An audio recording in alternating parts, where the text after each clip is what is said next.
দুদকলনি টিলা স্থিত গাঁওৰক্ষী বাহিনী ভিডিপিৰ উদ্যোগত ড্ৰাগছ বিৰোধী শিশু সৰবৰাহ শিশু শ্ৰমিক অসামাজিক কাৰ্যকলাপৰ বিৰুদ্ধে সজাগতা সভা আজি কাৰ্বি আংলং জিলাৰ বোকাজান মহকুমাৰ অন্তৰ্গত খটখটি থানা অঞ্চলৰ দুদকলনি টিলাস্থিত ৰাতিপুৱা 10 বজাত গাঁওৰক্ষী বাহিনীৰ উদ্যোগত শিশু শ্ৰমিক শিশু সৰবৰাহ অসামাজিক কাৰ্যকলাপ ড্ৰাগছ বিৰোধী সজাগতা সভা অনুষ্ঠিত কৰা হৈছিল। উক্ত সভাত অংশগ্ৰহণ কৰে খটখটি থানাৰ ভাৰপ্ৰাপ্ত আৰক্ষী বিষয়া নিতুল শইকীয়া, দুদকলনি গাঁওৰক্ষী বাহিনীৰ সভাপতি জহুৰুদ্দিন, উপসভাপতি আইনুল আহমেদ নায়ক, শফিকুৰ ৰহমান, সাংবাদিক মইনুল হুছেইন ওজা লগতে অন্যান্য গণ্যমান্য ব্যক্তি উপস্থিত থাকে।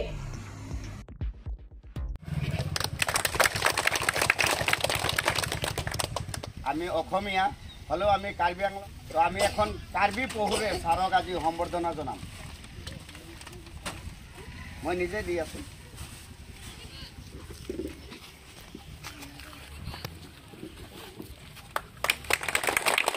আমাৰ দুদকলনি টিলাবস্তিত এখনি সজাগতা সভাৰ আয়োজন কৰা হৈছে বা অনুষ্ঠিত কৰা হৈছে।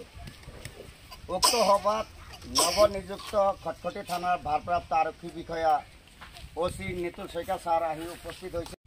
আমি যিমান বদনাম আছোঁ যাতে আমি গাঁওখন উন্নত কৰিব পাৰোঁ, শান্তিৰে থাকিব পাৰোঁ, যাতে গাঁওখন আমাৰ পৰিপূৰ্ণভাৱে পৰিষ্কাৰ পৰিচ্ছন্নতাৰ মাজতে উপস্থিত আমাৰ অচিল মহোদয়, আমাৰ ভাইচ প্ৰেচিডেণ্ট মইনুল ডাঙৰীয়া, লগত আমাৰ নায়ক প্ৰেচিডেণ্ট আছে, তেওঁলোকক প্ৰথমে মই চালাম জনাইছোঁ আৰু আমাৰ যিমান ৰাইজ আহিছে চবক মই চালাম জনাইছোঁ।